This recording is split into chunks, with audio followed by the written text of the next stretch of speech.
asegurar que en las últimas semanas se ha producido un aumento acelerado de los casos de COVID-19. El especialista Carlos Félix aseveró que por las reuniones familiares que se realizan durante la época navideña, sumando las 3 nuevas variantes de Omicron que ya están en el país, para el mes entrante el panorama podría empeorar. Aunque el galeno explicó que los niveles de mortalidad de estas nuevas cepas no son bajos, advirtió que por el grado de contagio la presión en el sistema hospitalario podría incrementar.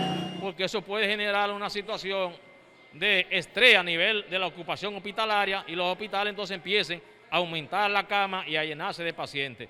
E insisto, estamos en un periodo navideño, un periodo de acumulación de personas con múltiples actividades artísticas y culturales a nivel nacional. Y mientras los casos de COVID-19 continúan en aumento, con una positividad diaria de un 16.04%, este lunes decenas de personas con síntomas gripales acudieron a los centros a realizarse la prueba del virus. En los últimos 3 días, el Ministerio de Salud ha reportado 576 nuevos casos de COVID-19, con 1.948 personas que aún están activas a la enfermedad.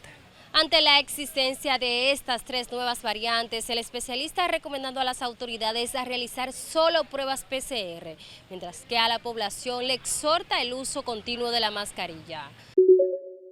Subidos a la pala del timón de un petrolero y tras recorrer casi 5.000 kilómetros a mar abierto.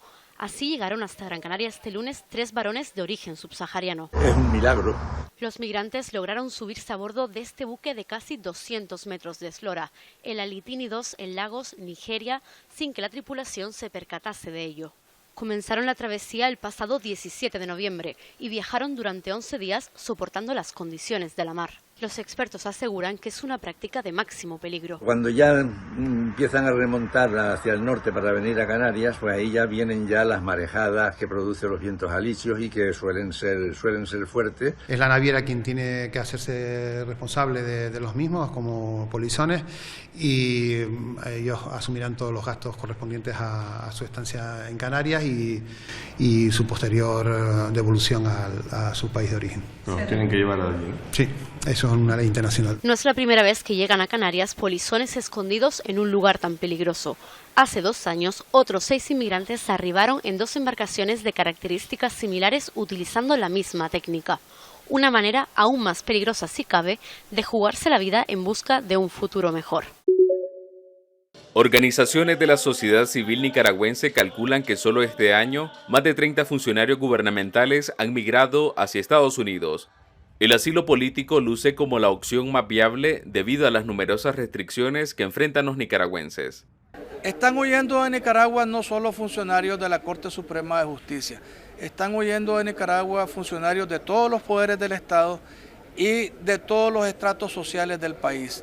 Uno de los casos más emblemáticos es el de la juez Lisette Santamaría de la ciudad de Nueva Guinea, quien denunció al partido Frente Sandinista de controlar la Corte Suprema de Justicia. Para eso uno también hace una promesa de ley, ¿verdad? Antes de ejercer el cargo y pues al ver que yo no estaba actuando apegada a la ley, sino que estaba haciendo lo que ellos me decían, entonces me cansé de eso y me cansé de ser un títere y por eso tomé la decisión de salir de ahí.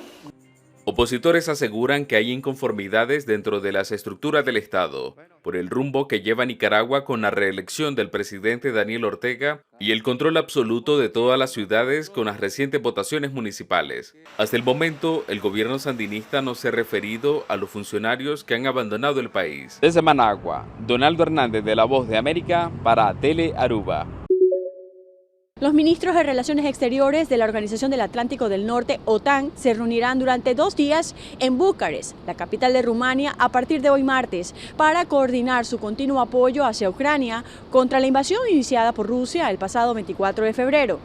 En una conferencia de prensa, después de una reunión con el presidente de Rumania, Klaus Iohannis, el secretario general de la OTAN, Jens Stoltenberg, pidió a la alianza que intensifique su apoyo en la región.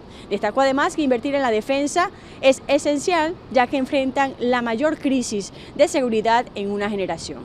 Desde Washington, Sofía Pisani de La Voz de América para Telearuba.